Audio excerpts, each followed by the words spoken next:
नमस्कार, the news 15 देख रहे हैं आप। मैं हूं आपके साथ तरुण दीक्षित। उत्तर प्रदेश की 9 सीटों पर उपचुनाव है। ऐसे में चुनाव प्रचार भी शुरू हो चुका है और दोनों ही पार्टियां जोरों शोरों से चुनाव प्रचार कर रही हैं। हम बात कर रहे हैं भारतीय जनता पार्टी और समाजवादी पार्टी। उत्तर प्रदेश के मुख्यमंत्री योगी आदित्यनाथ भी जमकर प्रचार कर रहे हैं और एक से एक नए नारे दे रहे हैं। वहीं अखिलेश यादव भी जमकर प्रचार कर रहे हैं और एक से एक तगड़ा नारा दे रहे हैं। दोनों ने ही इस उपचुनाव को अपनी प्रतिष्ठा का चुनाव मान लिया है और कहीं ना कहीं जनता भी इस उपचुनाव को 2027 से पहले का सेमीफाइनल मान रही है। मतलब ये मान रही है जनता कि जो इस उपचुनाव में ज़्यादा से ज़्यादा सीटें जीतेगा उसी की 2027 में लहर दिखाई देगी। ऐसे में दोनों ही इस चुनाव को अपनी प्रतिष्ठा का चुनाव मान रहे हैं और जोरों शोरों से मेहनत करते नजर आ रहे हैं। उत्तर प्रदेश के मुख्यमंत्री योगी आदित्यनाथ ने नारा दिया था, बटोगे तो कटोगे। वहीं अखिलेश यादव ने भी कोई कमी नहीं छोड़ी, तुरंत योगी आदित्यनाथ पर पलटवार किया।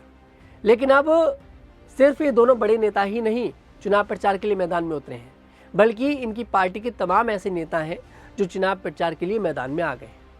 हम बात करेंगे आज समाजवादी पार्टी की।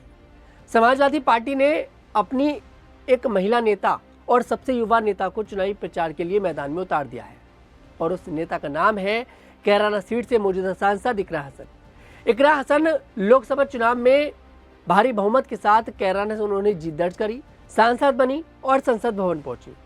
इकरा हसन की मौजूदगी समय समय पर समाजवादी पार्टी में साफ तौर पर दिखाई दी है और इस चुनाव में भी इकरा हसन की मौजूदगी साफ दिखाई दे रही है। दरअसल इकरा हसन इस उपचुनाव में मीरापुर पहुंची चुनाव प्रचार करने के लिए और इकरा हसन ने घर घर जाकर वोट मांगा, जनसभाएं करी और नुक्कड़ सभाएं भी करी।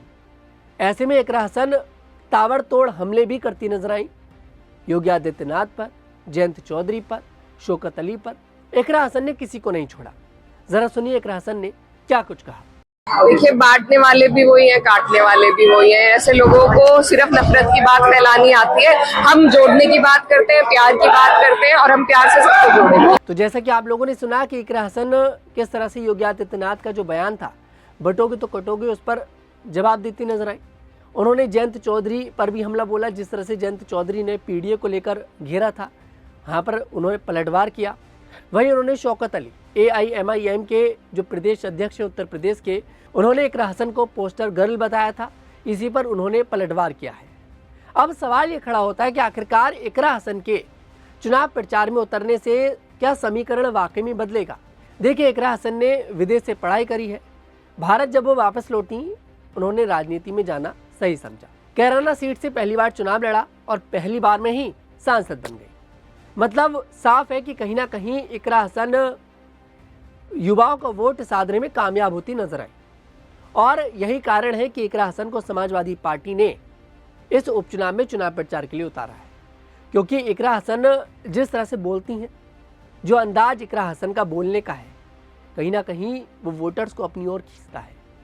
इकरा हसन गोल गोल बात को नहीं घुमाती हैं, सीधे तौर पर बात रखती हैं और बहुत सहजता के साथ बात रखती हैं। संसद भवन में भी जब इकरा हसन ने अपना पहला भाषण दिया था, तब एजुकेशन मिनिस्टर उनकी तारीफ करते नजर आए थे। ऐसे में आप समझ सकते हैं कि कहीं ना कहीं समाजवादी पार्टी के पास इकरा हसन वो ताकत है जो कहीं ना कहीं वोट साधने का काम करेंगी युवाओं का। यही कारण है कि इकरा हसन को मीरापुर भेजा गया और भी जगह पर इकरा हसन को भेजा जाएगा, क्योंकि उपचुनाव अब 20 नवंबर को होने जा रहा है। पहले 13 नवंबर को था, हालांकि तारीख बदल दी गई। 20 नवंबर को उपचुनाव होगा, 23 नवंबर को परिणाम आएगा और इकरा हसन अभी कई सारी सीटों पर जाती दिखाई देंगी। ऐसे में अब देखते हैं कि आखिरकार इकरा हसन के चुनाव प्रचार करने से इस उपचुनाव में कितना समीकरण बदलता नजर आएगा। मीरापुर सीट पर क्या प्रभाव इकरा हसन के चुनाव प्रचार करने का पड़ेगा, क्योंकि इकरा हसन ने किसी को नहीं छोड़ा, ना तो योगी आदित्यनाथ को छोड़ा, ना जयंत चौधरी को छोड़ा और ना ही ब्रजभूषण को छोड़ा। सब पर हमला करती नजर आई इकरा हसन और बहुत आसानी के साथ मीडिया से जब बातचीत करी, आप लोगों को हमने दिखाया भी कि किस तरह से बड़ी आसानी के साथ अपनी बात रखती चली गई और भीड़ से भी अंदाज़ा लगाया जा सकता है कि इकरा हसन के चाहने वाले कहीं ना कहीं बहुत सारे हैं जो इकरा हसन के नाम पर अब समाजवादी पार्टी को वोट देते नजर आएंगे। हाँ, ये बिल्कुल सही कह रहे हैं हम, क्योंकि इकरा हसन अब वो चेहरा बन गई है समाजवादी पार्टी में जिस चेहरे को समाजवादी पार्टी खुद आगे कर रही है।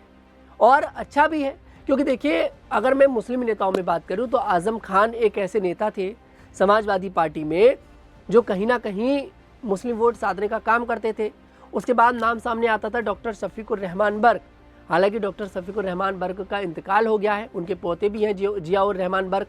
लेकिन जियाउर रहमान बर्क वोट्स आते हैं वो मानेंगे, लेकिन अभी जियाउर रहमान बर्क वो पावर नहीं है समाजवादी पार्टी के अंदर जो समाजवादी पार्टी उन्हें खुद आगे करे। ऐसे में समाजवादी पार्टी एक महिला के तौर पर, एक मुस्लिम महिला के तौर पर, एक मुस्लिम नेता के तौर पर इकरा हसन को खुद आगे करती नजर आ रही है और इसका फायदा समाजवादी पार्टी को जरूर मिलता नजर आएगा। मैं तनुज दीक्षित आपसे फिर मुलाकात करूंगा। अभी के लिए मुझे विदा दें। अगर आपको हमारी वीडियो पसंद है, हमारी वीडियो को लाइक करें, शेयर करें और हमारे चैनल को जरूर सब्सक्राइब करें।